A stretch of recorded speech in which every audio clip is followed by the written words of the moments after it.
今期呢個 moment 就4個字，簡單易懂。呢個豆腐聽講話好食過肉喎，係咪啊？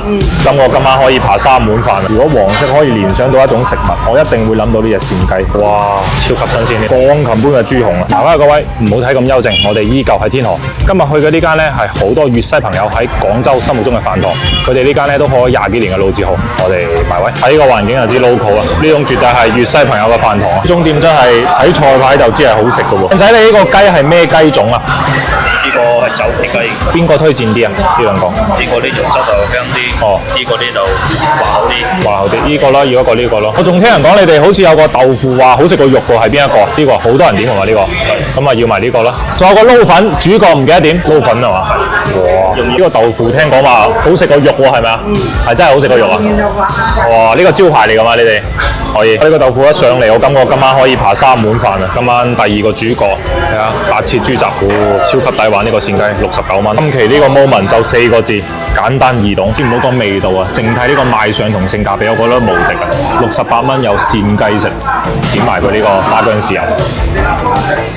第一啖食落係好緊緻嘅，佢啲皮咧脆到好似食脆肉丸咁啊，係好脆口嘅。但係嗰啲肉咧就應該隻雞唔係好夠身，會有啲腍嗰啲雞，但係整體都係好香，好好食。真正嘅脂多肉厚啊！你睇下上邊呢一層好似漢堡包咁，俾大家呈現睇下呢個豬雜，睇下嚿嚿都係咁樣切到片大而薄，薄而不韌啊！有豬肚、豬脷、花肉、豬腸同埋呢個豬紅，整個豬肚。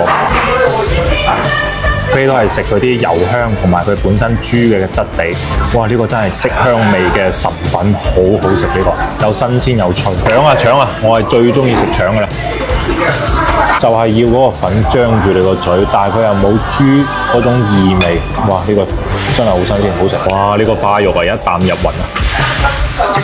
花生油香，加埋佢本身肉帶出嚟嘅香甘啊，即係佢唔會覺得你好似食咗個豬腳飯嗰種，反而咧佢係嗰種油帶出嚟嘅香，佢唔漏嘅。呢個夾起身就知好食啦。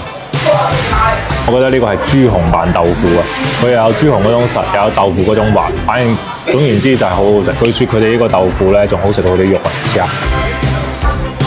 哇，有啲似外省嗰種豆乾嘅味道，同埋有啲煎釀嘅 feel，呢個講唔出嚟，但係就係好奇妙。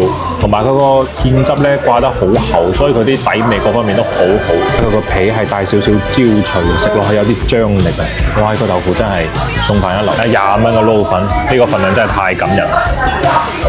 我覺得佢哋個撈粉係好適宜夏天食嘅噃，有啲冰冰涼，我感覺好似食涼皮咁。個醬汁係有理解嘅，佢唔似話喺茂名湛江食嗰啲滿嘴都係花生油香嘅，但係佢個醬汁咧真係好帶動呢個粉，食落去咧又好開胃，有啲鮮甜味。